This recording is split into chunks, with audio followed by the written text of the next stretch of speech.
विजयते श्री मदन मोहन प्रभु। हर्ष का अवसर है कि वेणु गीत के व्याख्यान को अवसर प्राप्त भयो है।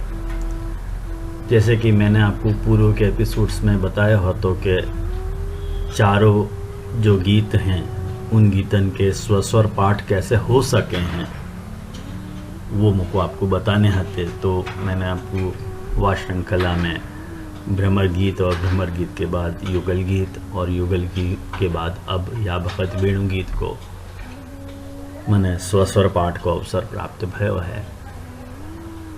वैसे सब लोगन के मन में आप लोगन के प्रश्न हो वो हवेली संगीत प्रशिक्षण रुक क्यों गयो? वो रुकियो नहीं है, वो यथा अवसर अभी 2-4 दिन में शुरू होएगा वो भी। तो आज खैर अपन वेणु गीत के व्याख्यान को देख रहे हैं। वेणु गीत के स्वस्वर पाठ को शुरू करने से पहले एक वेणु गीत के व्याख्यान पे एक अपन दृष्टि डालें, एक विहंगावलोकन करें। तो क्या है कि जब आप वेणु गीत के पदच्छेद, अन्वय और भावार्थ को जब सुनो तब आपको वेणु गीत जो है हृदय ग्राह्य हो जाए और आपको सुगमता से वेणु गीत को तात्पर्य समझ में आवे। तद हेतु अपन संक्षेप में वहाँ को परिचय ले रहे हैं। मैं बहुत ज़्यादा विस्तृत व्याख्यान नहीं करूँगा, समय नहीं लूँगा, लेकिन थोड़ा संक्षेप में परिचय अवश्य अपने को लेना चाहिए ताकि विषय की जो क्लिष्टता है वो वहाँ को निवारण हो सके। वैसे देखा जाए तो संपूर्ण प्रमेय प्रकरण, वैसे एक बात अपने को यहाँ समझ लेनी चाहिए कि वेणु गीत जो है वो तामस प्रकरण के अंतर्गत आ रहा है। वैसे महाप्रभु जी ने दशम स्कंध को जब व्याख्यान लिखियो, सुबोधनी जी लिखी, तो महाप्रभु जी कह रहे हैं कि दशम स्कंध में 5 प्रकरण हैं। जन्म प्रकरण, तामस प्रकरण, राजस प्रकरण, सात्विक प्रकरण और निर्गुण प्रकरण। और उन तामस, राजस, सात्विक प्रकरण के भी 5 उप प्रकरण हैं। मतलब तामस प्रमाण प्रमेय साधन फल, राजस प्रमाण प्रमेय साधन फल और सात्विक प्रमेय साधन फल। और वो सभी अध्याय 7-7 अध्याय के प्रकरण हैं।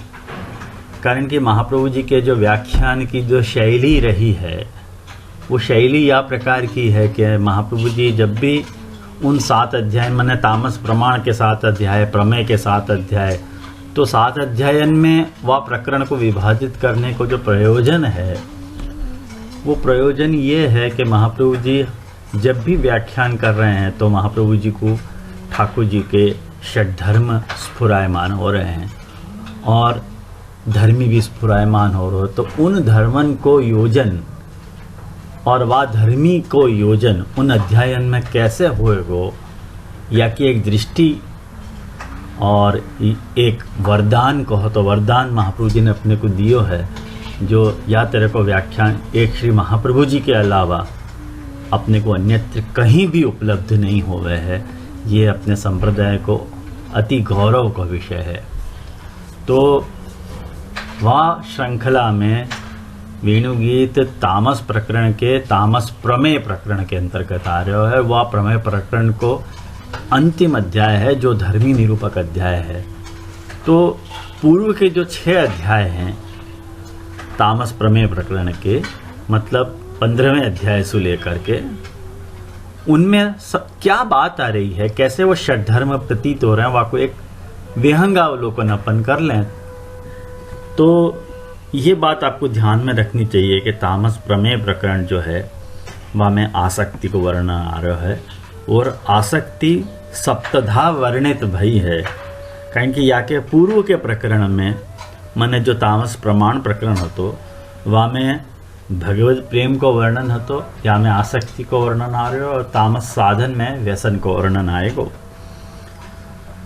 तो पहलो अध्याय जो भागवत के अनुसार जो है वो यूँ समझो कि 15वां अध्याय है, जहाँ में धेनुकासुर को उद्धार और ग्वाल बालन की कालिया नाग के विष से बचाने की लीला भई है। तो महाप्रभु जी कहने के यह अध्याय में ठाकुर जी के ऐश्वर्य गुण को निरूपण भयो है। क्यों? तो कह रहे हैं कि या अध्याय के माध्यम से महाप्रभु जी कह रहे हैं कि ठाकुर जी ने ब्रजभक्तन को देहाध्यास दूर किया है। देहाध्यास का अर्थ है कि अध्यास मतलब भ्रम, मतलब ये देह मेरी है, ऐसो जो अब जीव को भ्रम है, वहाँ को निवारण प्रभु ने जो 5 प्रकार की अविद्याएं बताई गई हैं कि देहाध्यास, अंतःकरणाध्यास, प्राणाध्यास, इंद्रियाध्यास, प्राणाध्यास और स्वरूप विस्मृति। देह, इंद्रिय, प्राण, अंतःकरण और स्वरूप, इनकी माने विस्मृति जो है, ये 5 अविद्याएं हैं। तो जो 5 अविद्याएं जो हैं वो ठाकुर जी ने हमें दूर करी हैं। तो हमें सबसे पहले देहाध्यास को दूर किया है, मने धेनुकासुर के विनाशसु, क्योंकि भगवदासक्ति में वो जो देहाध्यास है वो अनुपयोगी है और अज्ञान जन्य है। या लिए महाप्रभु जी कह रहे हैं कि जब देहाध्यास को निवर्तन होएगा तब भगवदासक्ति होएगी, और जब भगवदासक्ति होएगी तब भगवद रूपासक्ति होएगी, और तब जा कर के मानसिक निरोध होएगा। तो ये तो ईश्वर के अलावा और कोई नहीं कर सके करके महाप्रभु जी कह रहे हैं कि या में ऐश्वर्य गुण प्रभु को प्रकट भयो है। दूसरो अध्याय जो कालिया पे कृपा करी है ठाकुर जी ने, वह अध्याय में महाप्रभु जी कह रहे हैं कि वीर गुण को निरूपण भयो है। क्योंकि भगवदासक्ति जीव के लिए तत्तद इंद्रियन की तत्तद विषयन में रही भई जो आसक्ति है वो अनिष्टकारिणी होवे। जैसे कालिया के फन में रहे भो जो विष है वो अनिष्टकारिणी है, और अपनी ऐसे ही अपनी इंद्रियन की प्रवृत्ति भी सहस्त्र हुए है। तो वाकु वहाँ पे बाकी तुलना करके या अध्याय में जो है इंद्रियाध्यास को निवर्तन प्रभु ने किया है, जो भगवदासक्ति में अनुपयोगी है इंद्रियाध्यास और विषोपम है, तो वाकी निवृत्ति करी है जो कि आसक्ति में उपयोगी है। तो वीर गुण को निरूपण आयो। तीसरा अध्याय जो है वह कालीय दह में आवे की कथा है, तथा संपूर्ण भगवान मने संपूर्ण जो है ब्रजवासियन को दावा नल से बचानो, ये तीसरे अध्याय की कथा है। तो महाप्रभु जी कह रहे हैं कि हमें प्रभु के यश को वर्णन आ रहा है। क्यों यश को वर्णन आ रहा है? तो महाप्रभु जी ने इस खुलासा किया है कि अपने दर्शन के दान के द्वारा ठाकुर जी ने ब्रजजन के प्राणोपम श्री कृष्ण के सकल ब्रजवासियन को प्राण दान दिया है, और ब्रजभक्तन को भगवान में क्योंकि साधारण या लौकिक स्नेह नहीं है, तो प्रत्युत प्रभु उनको निरतिशय जो है प्राण प्रिय हते, और ये ही प्राणदान के वर्णन को जो है अभिप्राय है, ऐसा महाप्रभु जी कह रहे हैं। और दावाग्निपान के वर्णन के द्वारा जो है भगवान महात्म्य को वर्णन भयो है, क्योंकि ब्रजवासियन को जो चित्त है वो भगवान में भक्ति भावपूर्ण होके निरुद्ध हो गया हो। तो क्योंकि एक बात समझ लेनी चाहिए अपने को कि असाधारण भगवत महात्म्य को स्वयं उनने अपने नेत्रन से देखियो ठाकुर जी ने दावाग्निपान कियो, जो फिर भी ब्रजजन की आसक्ति में लेश मात्र अंतर नहीं पड़ो। तो ये जो है यशो रूप जो महात्म्य ज्ञान है प्रभु को, वो भक्ति में जो पूर्वांग माना गया है वाको निरूपण भयो है। तो महाप्रभु जी कह रहे हैं कि हमें ठाकुर जी के यश को वर्णन आ रहा है, तो ये या ढंग से देखना चाहिए। और चौथा अध्याय जो है वो प्रलंबासुर उद्धार है। तो महाप्रभु जी कह रहे हैं कि यह अध्याय जो है ठाकुर जी के श्री गुण को निरूपण आयो है, क्योंकि भगवान ने प्रलंब वध के द्वारा मुख्यतया ब्रजजन के अंतःकरणाध्यास को निवारण किया है और वाको अनुभव प्रकट किया है। मतलब जो काल दुख को जो निवारण महाप्रभु जी ने ठाकुर जी ने किया है हमें, या के लिए प्रलंबासुर जो है वो ठाकुर जी के श्री निरूपक धर्म की लीला है। और जो 5वां अध्याय है जो है वो गौवन को और गोपन को दावा नल से बचाना, ये द्वितीय दावा नलपान की लीला है। 2 बार दावा नलपान किया है ठाकुर जी ने। तो जीवात्मा के साथ जो है अज्ञान रूप दोष हो गए है, और वो निजाशक्ति में दावाग्नि रूप है, ऐसा महाप्रभु जी कह रहे हैं। ख्याल में आयो ना। तो ऐसो जान करके या लिए वह दावानल को शांत कियो है ठाकुर जी ने। और ये जो द्वितीय दावाग्नि को पान करके भगवान ने महात्मा प्रकट करके निरोध को जो अंगभूत भगवदा शक्ति है वाकई भक्ति स्वरूपता को दृढ़ करने के लिए जो है अपने ज्ञान गुण को अपनी गायन के लिए प्रकट किया है, ऐसा श्री महाप्रभु जी को अभिप्राय है। या को विशेष व्याख्यान तो जो है सुबोध निजी से देखना चाहिए। मैं तो आपको केवल सारांश और तात्पर्य बता रहा हूँ, या लिए विशेष व्याख्यान का अवसर यहाँ नहीं है, अवकाश भी नहीं है। और वाक्य बाद जो है छठो अध्याय जो है वो वर्षा और शरद ऋतु को जो वर्णन आ रहा है, वह में महाप्रभु जी कह रहे हैं कि वैराग्य धर्म को निरूपण आ रहा है। कारण कि वर्षा और शरद ऋतु को वर्णन जो वह में श्री हरि की तटस्थता है, माने प्रभु असु तटस्थ हैं। माने भगवत लीला सामयिक काल को निरूपण यहाँ मुख्यतया भयो है। कहीं कि जब ठाकुर जी पधारे हैं तो सारे के सारे काल जो हैं वो सभी बातें जो हैं वो दोष रहित हो जावे हैं। तो या में प्रभु के वैराग्य गुण को निरूपण भयो है। तो या ढंग से पूरो षड्गुणन को वर्णन आया। और मुख्यतया या वेणु गीत में जो 7वां अध्याय जो धर्मी निरूपक अध्याय है, बाकी व्याख्यान में महाप्रभु जी कह रहे हैं कि प्रभु के लिए शास्त्र में वचन आयो है कि रसो वैसह रसम हेवायम लब्ध्वा आनंदी भवति। तो वासु ये बता रहे हैं कि प्रभु जो है आंतर और बाह्य उभय रूप से जो है वो रसात्मक हैं। बाह्य होवे सु सर्वजन नयन गम्य हुए हैं। और जो है ठाकुर जी अंदर जो है, अंदर भी ठाकुर जी हृदय आभ्यंतर होवे सु हृदय गम्य भी हुए हैं। तो रसानुभूति को लक्षण ये है कि न सुखानुभूति होवे न दुखानुभूति होवे, पर सुख या दुख जामे अनुकूलतया आस्वाद्य बन जाते हों, वाकु अपने यहाँ रसानुभूति का हो जाए है। तो यहाँ में ये बता रहे हैं कि जो भगवान जो हैं वो आलम्बन विभाव रूप हैं, जो आनंद को पैदा करने वाले हैं। और अपनी जो भगवदा शक्ति है वो अपनो स्थायी भाव है जो कि आनंद रूप है। तो विशेष याको व्याख्यान महाप्रभु जी ने बहुत ही सुंदर ढंग से महाप्रभु जी ने किया है। तो कभी आपको अवसर प्राप्त हो तो वो आपको ज़रूर आप लोग देखियो कि यहाँ में ये बात बताई जा रही कि यहाँ में जो जा काल को वर्णन आयो थो, या में अभी जो मैंने आपको पूर्व के अध्याय में बताया काल को वर्णन आयो तो वो जो काल है वो द्वादशात्मक हो गए। अपन सभी जाने हैं कि 12 मास हुए हैं एक बरस में, लेकिन प्रभु जा काल में प्रकट होकर लीला करे हैं वो काल जो है वो आधिदैविक काल है और अद्भुत काल है। और या लिए बाकी उत्तमता द्योतित करने के लिए वेणु गीत के 12 नहीं 13 अध्याय हैं, एक अधिक या सो 13 श्लोक हैं वेणु गीत के। तो ये आप लोग ध्यान रखोगे।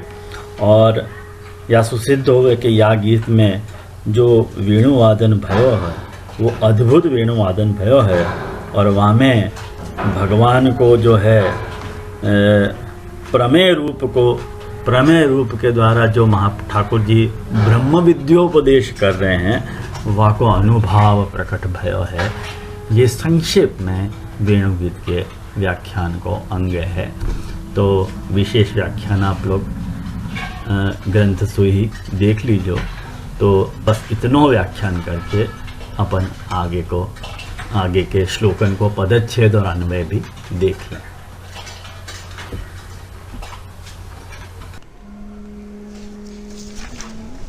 तो अपन वेणु गीत प्रारंभ करें।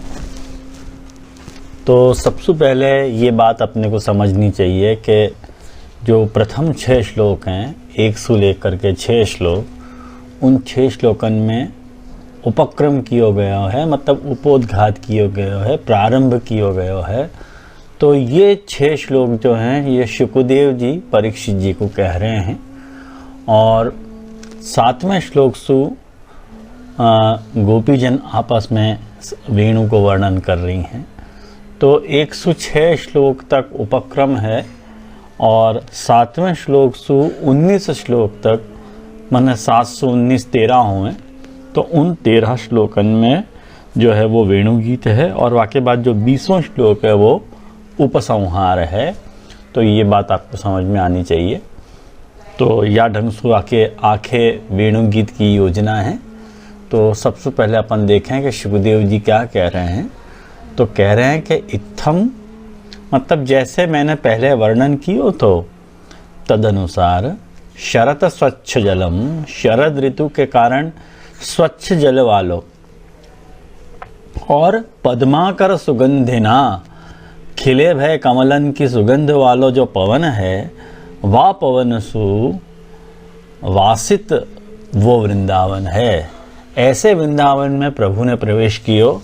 तो वो वृंदावन को वर्णन कर रहे हैं शुकदेव जी के वो वृंदावन में जो यमुना है वो यमुना कैसी है। तो कह रहे हैं कि शरद ऋतु के कारण स्वच्छ जल भयो है और खिले भय कमलन को सुगंध सु आँखों वृंदावन वासित हो रहे है, महक रहे है। ऐसे वृंदावन में सगो गोपाल कहा गाय और गोपालकन के साथ अच्युतः न्यविशत, अच्युत मतलब श्री प्रभु ने कृष्ण ने प्रवेश कियो।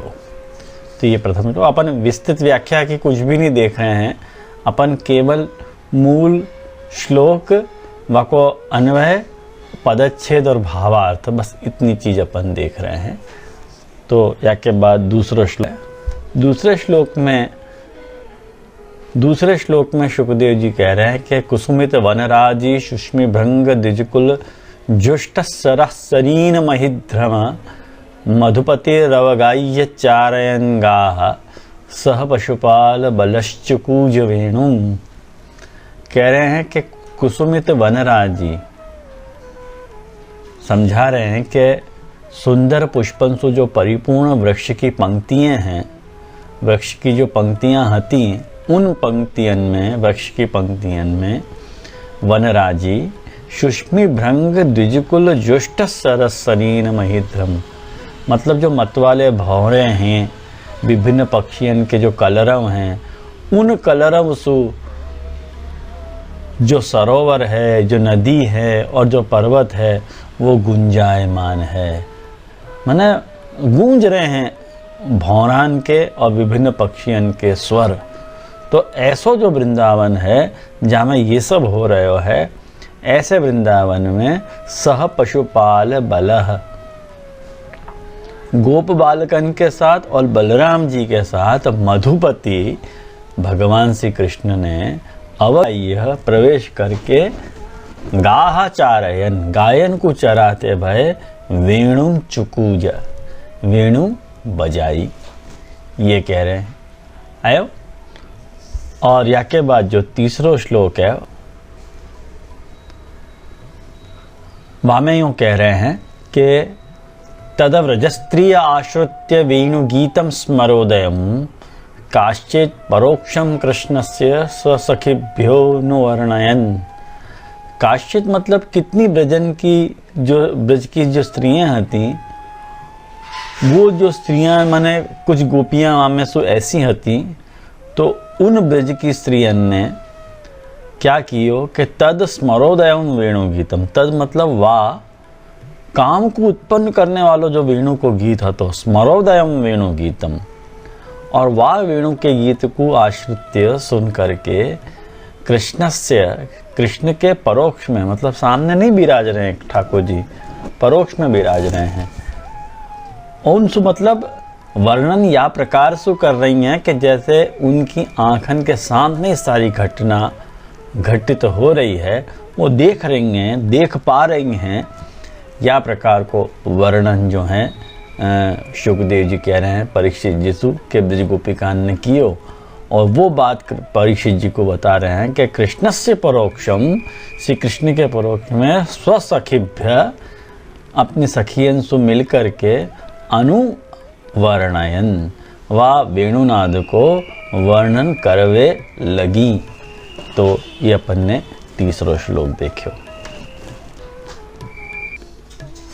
चौथे श्लोक में कह रही हैं कि तद वर्णयितुमारब्धाः स्मरन्त्यः कृष्ण चेष्टितं नाशकं स्मरवेगेन विक्षिप्त मनसो नृप। तो कह रहे हैं हे नृप, हे राजन, ये जो 6 श्लोक है ना, वो शुकदेव जी जो हैं राजा परीक्षित जी से कह रहे हैं। ये बात अपने को ध्यान में रखनी पड़ेगी कि हे राजन, कृष्ण चेष्टितम स्मरन्त्यः, कृष्ण की लीलान को स्मरण करती भई जो गोपीजन हती, उन गोपीजनन ने तद वर्णयितुम, वाको वर्णन करनो, वाको वर्णन करनो मतलब कौन को वर्णन, वा वेणुनाद को वर्णन आरब्धा, वाको वर्णन करना शुरू कियो। लेकिन भयो क्या कि स्मर वेगेन, परंतु वह वेणुनाद से उत्पन्न जो काम हतो, वह काम के वेग सु जो है विक्षिप्त मनसः, वो जो गोपीजन हती वो व्याकुल मन वाली हो गई और तद वर्णयितुम नाशकन, वह वेणुनाद को वर्णन करने में असमर्थ हो गई, नहीं कर पाई। ये शुकदेव जी कह रहे हैं। 5वें श्लोक में क्या कह रहे हैं कि बर्हा पीड़म नटवर वपुः कर्णयोः कर्णिकारम बिभृद्वासः कनक कपीशम वैजयंतीं च मालां रंध्रान वेणोरधर सुधाया पूरयन गोपवृंदै वृंदारण्यम सपुदरमणम प्राविशद गीत कीर्ति।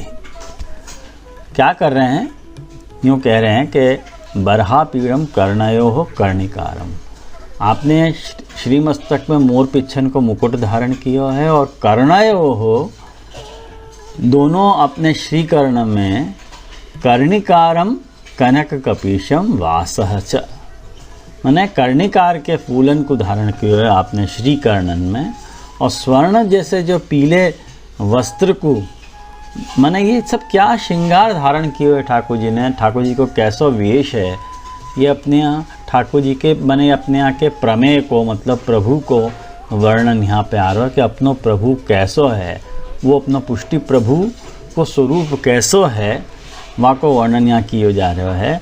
और कह रहे हैं कि वैजयंतीम बिभ्रत, आपने क्या क्या धारण किया है, तो कह रहे हैं कि बर्हा पीड़म धारण कियो है, कर्णिकार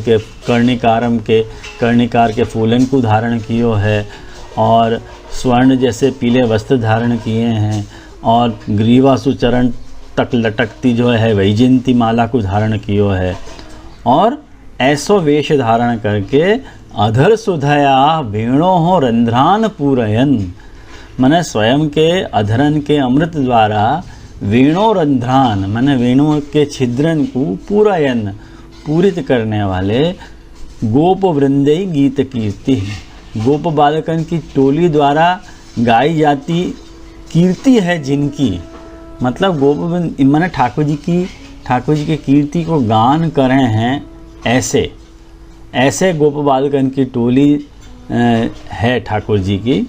तो ऐसो जो प्रभु को स्वरूप है नटवर वपु, तो ऐसे नटवर वपु ने स्वयं के चरणारविंदसु रमणीय मान जो वृंदारण्य है वहाँ में प्रवेश कियो। ये 5वें श्लोक को भावार्थ है। और 6ठे श्लोक में कह रहे हैं कि इति वेणुरवम राजन सर्वभूत मनोहरम श्रुत्वा व्रजस्त्रियः सर्वा वर्णयन्त्योभिरेमिरे। क्या कह रहे हैं कि हे राजन, सर्वभूत मनोहरम, सभी प्राणियन के मन को हरने वाले, इति वेणुरवम, ऐसे या प्रकार वालों जो वेणुनाद है, वह प्रकार वाले वेणुनाद को श्रुत्वा सुन करके व्रजस्त्रियः वर्णयन्त्यः, व्रज की जो स्त्रियां थीं वो वह वेणुनाद को वर्णन करवे लगी, और अभिरेमिरे, वह तन्मय अवस्था में श्री कृष्ण को आलिंगन करवे लगी। तो ये बहुत ही सुंदर देखो अनुवाद भावार्थ यहाँ पे बता रहे हैं। और वाके बाद ये 6 श्लोक जो है वो उपक्रम है। अब यहाँ से वेणु गीत प्रारंभ हो रहे हो कि कैसे वर्णन करने लगी, तो अब वो 7वें श्लोक में आएगो जहाँ से वास्तविक वेणु गीत को प्रारंभ हो रहे है। या 7वें श्लोक में, या 7वें श्लोक में देखो क्या कह रहे हैं कि अक्षणवतां फलमिदं न परम विदामः सख्यः पशुननु विवेशयतोर्वयस्यै वक्त्रं व्रजेश सुतयोरनुवेणुजष्टं यैर्वा निपीतमनुरक्तकटाक्षमोक्षम। कह रहे हैं कि हे सखियों, एक सखी दूसरी सखी से कह रही हैं कि वयस्यै सह, अपने मित्रन के साथ पशुओं को वन में ले जाते हुए, वा ब्रजेश के सुत को, ब्रजेश सुत अनुवेणु जुष्टम, जुष्टम यहाँ प्रसन्नता के अर्थ में है कि प्रसन्नता पूर्वक ठाकुर जी को वेणु बजानो, और अनुरक्त कटाक्ष मोक्षम, और स्नेहयुक्त मुस्कान को वितरण करना,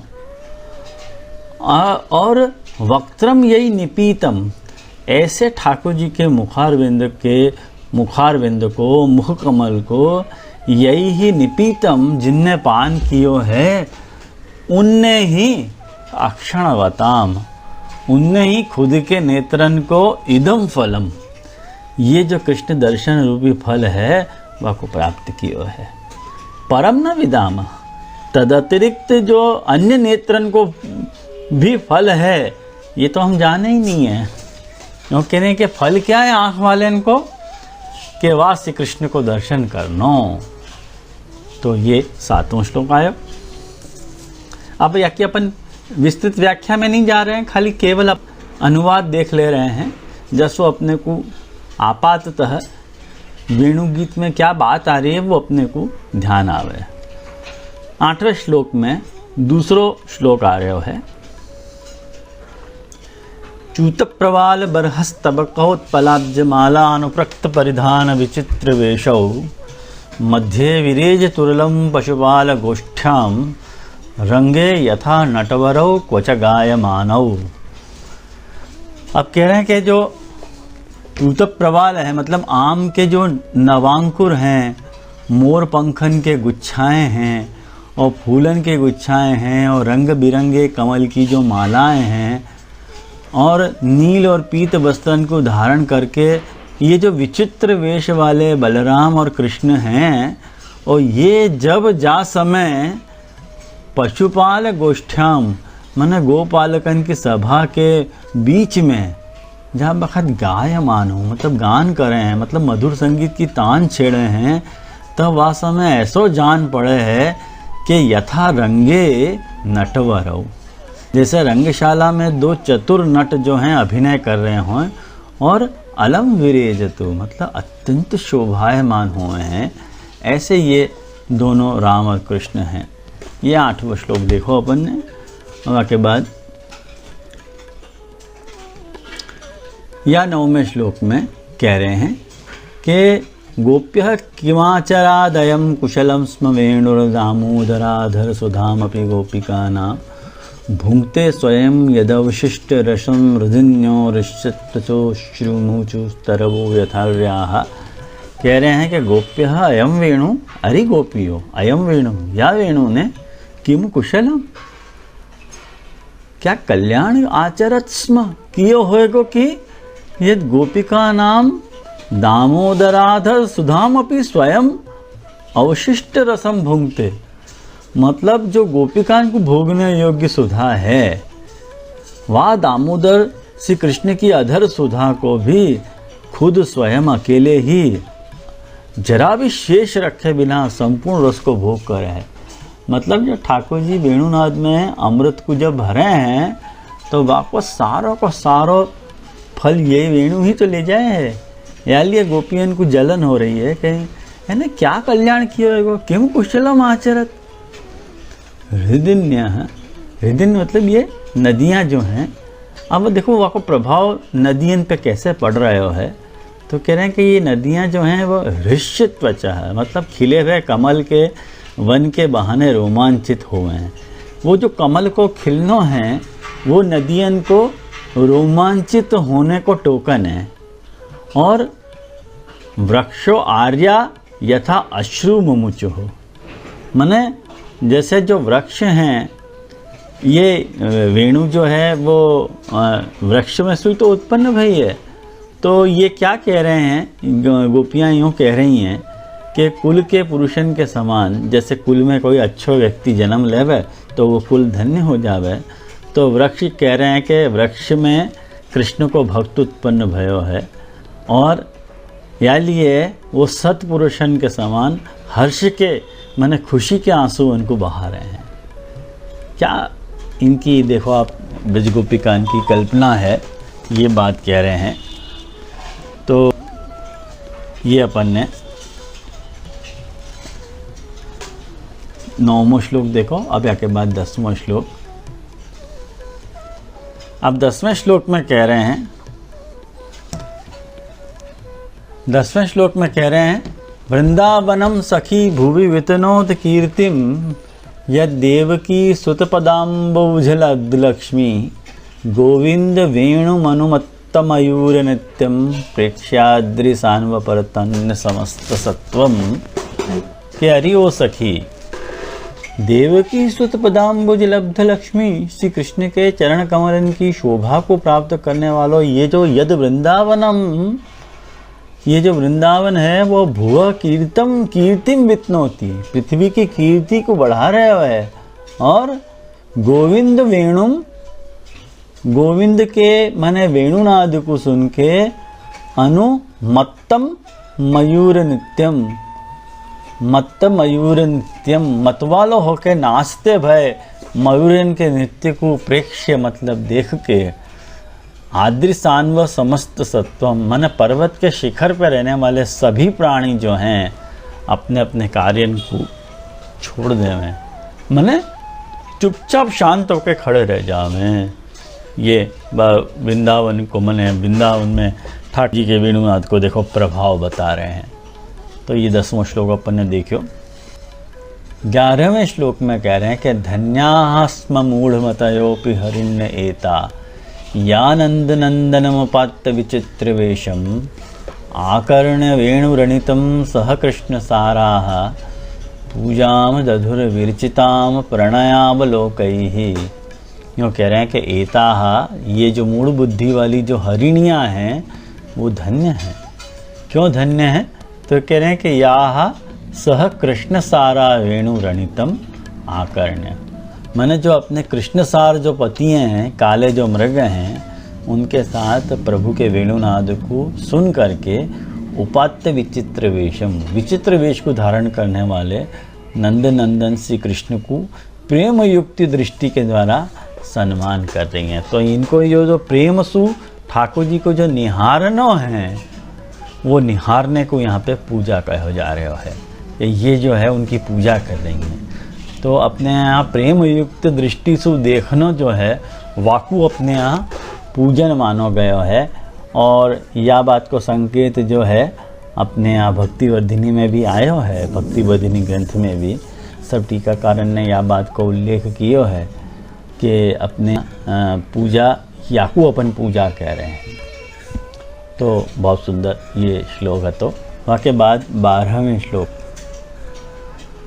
12वें श्लोक में कह रहे हैं कि कृष्णं निरीक्ष्य वनितोत्सव रूपशीलं श्रुत्वा च तत्कोणितमेण विचित्र गीतं देव्यो विमानगतया स्मरणोन्नसारा भ्रश्यत् प्रसून कबरा मुमुहुर्विनिव्यः। कह रहे हैं कि वनितोत्सव रूपशीलम, शील मतलब स्वभाव, कैसा स्वभाव है प्रभु को? तो क्या स्त्रियन को आनंदित करने के स्वभाव वालों जो अपना श्री कृष्ण है, वह कृष्ण को देख करके और तत्कणित वेणु विचित्र गीतम श्रुत्वा, उनके द्वारा बजाए गए जो वेणु के अद्भुत नाद को सुन के भूमि तो भूमि, लेकिन यूँ कह रहे हैं कि ये जो देव स्त्रियाँ हैं जो विमान में बैठ के जा रही हैं, वो देव स्त्रियाँ भी स्मरण उन्नसारा, काम के विकार से धैर्यविहीन हो गई और धैर्यविहीन हो गई हैं। और उनके केश पास से जो है गुथे भय जो फूल है पृथ्वी पे घिर रहे हैं। भ्रश्यत प्रसून कबराहा, उनके केश पासन में जो गुथे हुए फूल हैं वो पृथ्वी पे गिर रहे हैं, और विनिव्य, और उनको ये भी ध्यान नहीं रह रहा है कि उनके चन्यान के बंधन ढीले पड़े हैं। यानी ऐसी दशा को प्राप्त होकर के मुमुहु मोहित हो रही हैं, ऐसा वर्णन कर रही हैं। ये प्रभु के वेणुनाद को प्रभाव बता रही हैं। तो ये 12वां श्लोक। उसके बाद 13वें श्लोक में ये कह रहे हैं कि गावश्च कृष्ण मुख निर्गत वेणुगीत पीयूषमुत्तभित कर्णपुटै पिबन्त्यः शाबाः स्नुतः स्तनपय कवलाः स्मतस्थूर्गोविन्दमात्मने दृशाश्रुकलाः स्पृशन्त्यः। क्या कह रही हैं कि गावः माने जो गायें हैं, वो गायें जो हैं कृष्ण के मुख से निकले भय जो वेणुगीत है, वह वेणुगीत रूपी अमृत को कान रूपी अपने दोनों जो है वो कान माने वो लोग कान को जब ऊंचो करें तो वो कान उनके दोना हैं, जा दोना में वो कृष्ण के अमृत को पी रही हैं। पिबन्त्यः, और तस्थुस्म माने स्थिर खड़ी हो रहे हैं। और शावाह मतलब जो गायन के बछड़े हैं वो स्नुतस्तनपय कवलाह, उन थननसु जो झरतो हुआ जो दूध है और ग्रास मुंह में है, वाकु लिए हुए ये स्थिर हो जावे हैं। कौन? ये बछड़ाएं। उन ग्रास को और वह दूध को न पी पावे हैं न उगल पावे हैं। तो ये उनकी स्थिति है।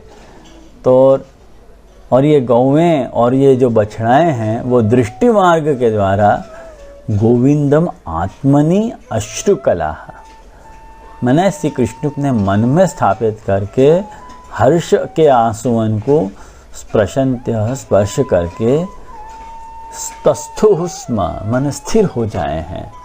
ये पशु पक्षियों पे ठाकुर जी के वेणु को क्या प्रभाव है ये बताया है।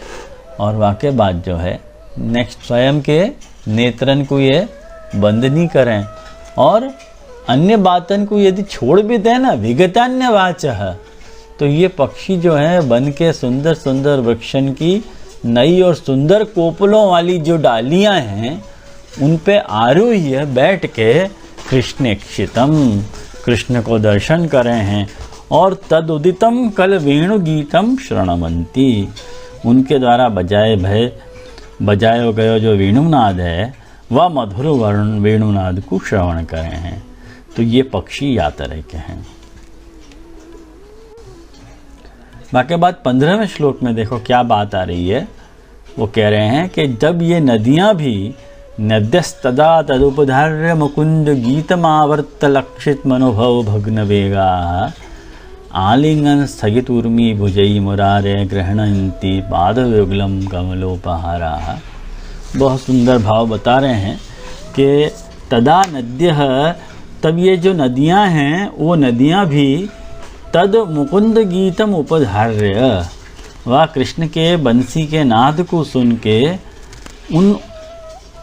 उन नदियन में, अब नदियन पे क्या प्रभाव पड़ रहा है वो बता रहे हैं कि उन नदियन में जो अपने को भंवर दिखलाई दे रहे हैं वो भंवर मानो ऐसा लग रहा है वासु कि उनके हृदय में श्याम सुंदर सु मिलवे की तीव्र आकांक्षा है। कहीं कि भंवर गोल गोल घूमे ना, और ये अपनी तरंगन के हाथ सु, वो तरंग नहीं है वो उनके हाथ हैं। ये तरंग जो है किनारा पे दौड़ रही हैं, तो ऐसा लग रहा है कि ये ठाकुर जी के चरण पकड़ के कमल के फूलन को उपहार ठाकुर जी के चरणारविंद पे चढ़ा रही हैं। अपने यहाँ देखो यही है, अपने लिए यमुनाष्टक में भी ये बात आवे कि तरंग भुज कंकण प्रकट मुक्तिका बालुका। तो यही लिए यहाँ पे भी वही बात ली है कि अपने तरंग के हाथन सु उर्मी भुजई कमलोपहारा और आलिंगन स्थगितम मुरारे पाद युगलम गृहणंती, और आलिंगन के द्वारा मुरारी के युगल चरणन को धारण कर रही है ना।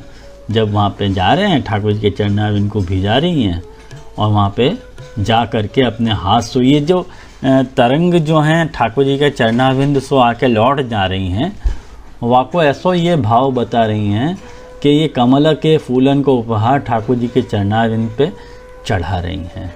ऐसा सुंदर भाव या को बता रही हैं। या के बाद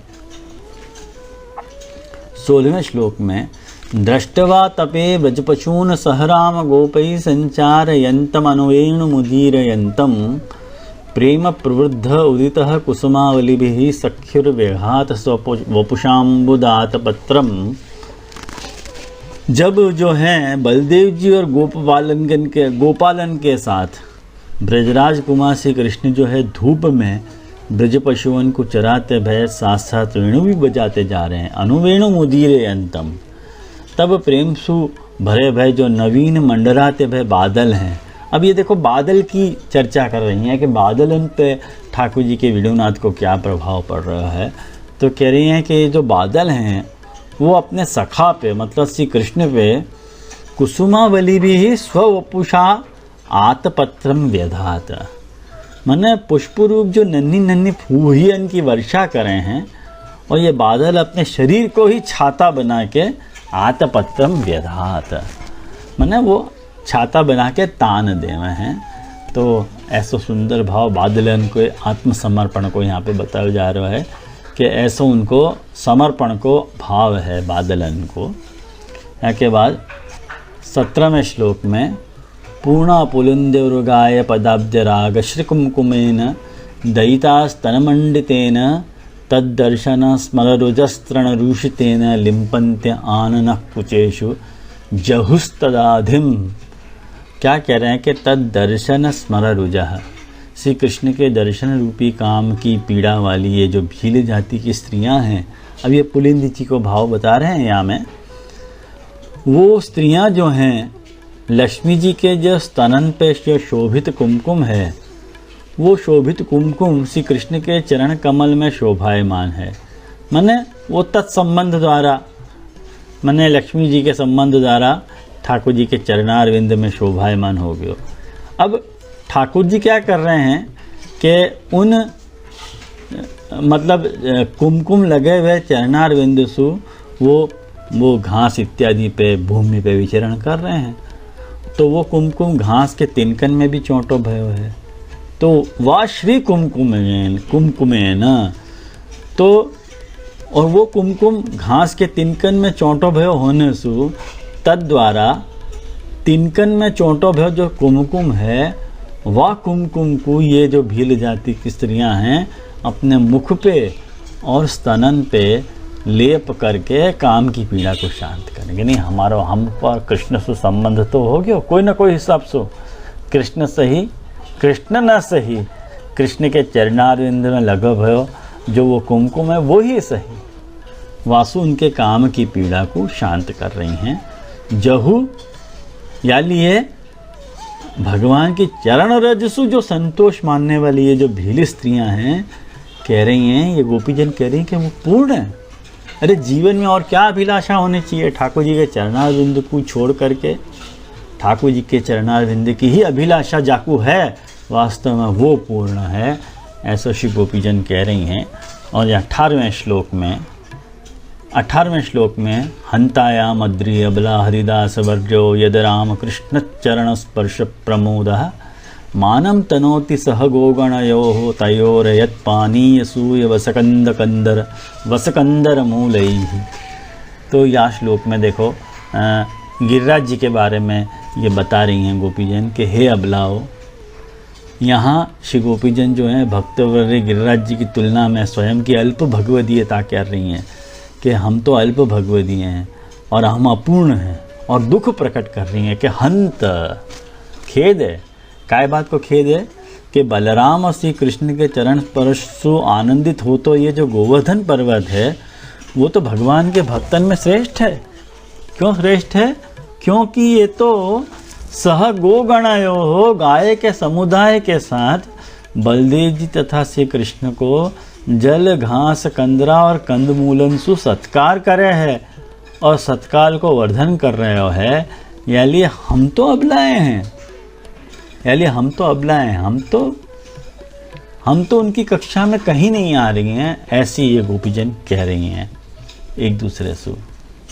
22वें श्लोक में अब ये देखो, भगवान के चरित्रन की गति लोक से विपरीत होवे है, और या प्रकार की विपरीतता होवे के कारण क्या है कि भगवान को गोप बालकन के साथ गौवन को वेणु के स्वरन की ध्वनि अंशु मैंने उनको वन में ले जानो, मधुर अव्यक्त पद मतलब श्री ठाकुर जी के चरण कमल। और अब यहाँ में ये जो श्लोक आ रहे हैं ना, ये जो या 19वें श्लोक में जो बातें आ रही हैं ना, वाकु मैंने यहाँ पे बताया है ताकि आपके ध्यान में रहे, तो आप फुर्सत से पढ़ भी सकोगे। यानी अपन सीधे मूल श्लोक पे अपन स्विच ओवर हो मैं, तो जब कभी आपको देखना हो तो यह वीडियो को पॉज करके यह आप समझ लीजिए। श्लोक में ये बात आ रही है कि गा गोपकई अनुवनम नयतोरुदार वेणुस्वनई कल्पदे तनुभ्रस्सु सख्य अस्पंदनम गतिमताम पुल निर्योग पाशकृत लक्षणयो हो विचित्रम। तो कह रहे हैं कि हे सखियों, गोप बालकन के साथ गायन को वन की तरफ ले जाते भय और सिर पे नौवना लपेटे भय, मैंने सिर पे जो बांधे ना वो नौवना के हैं, और कंधा पे फंदा रखे भय जैसो वेश धारण करने वालों जो श्री कृष्ण है और बलराम हैं, उनके जो मधुर चरण हैं और उनको जो श्रेष्ठ वेणुनाद द्वारा, उनको श्रेष्ठ वेणुनाद है वाक्य द्वारा तनुभ्रस्सु मतलब देहधारी गति वाले प्राणियन को अस्पंदनम निश्चेष्टता प्राप्त भई और वृक्षन को रोमांच भयो। अब ये सब कुछ विचित्र है, यूँ कह रहे हैं ये सब कुछ विचित्र है। ये या श्लोक की विचित्रता बता रहे हैं गोपीजन। अंत में या मैं कह रही हैं कि एवं विधा भगवतो या वृंदावन चारिणः वर्णयंतो मिथो गोप्य क्रीडा तन्मयताम ययु। ये शुकदेव जी राजा परीक्षित को कह रहे हैं। वो 13 श्लोक वालों जो वेणु गीता था वो पूरा हो गया, और ये 20वां श्लोक उपसंहार है। तो यहाँ में कह रहे हैं कि या तरस्तु वृंदावन में फिरते हुए श्री कृष्ण की या प्रकार की जो भी क्रीड़ाएँ हैं, उन क्रीड़ाओं को परस्पर वर्णन करती हुई जो सभी गोपिकाएँ हैं वो श्री कृष्ण में लीन हो गई, वर्णन में तन्मय हो गई। तो या तरह से अपन ने वेणु गीत को भावार्थ देखे। अब या के बाद अगलो एपिसोड में आपको जो लेके आऊँगा वह मैं आपको स्वस्वर पाठ सुनाऊँगा। तो आज के वीडियो में बस इतना ही। तब तक के लिए सबन को मेरे भगवत स्मरण।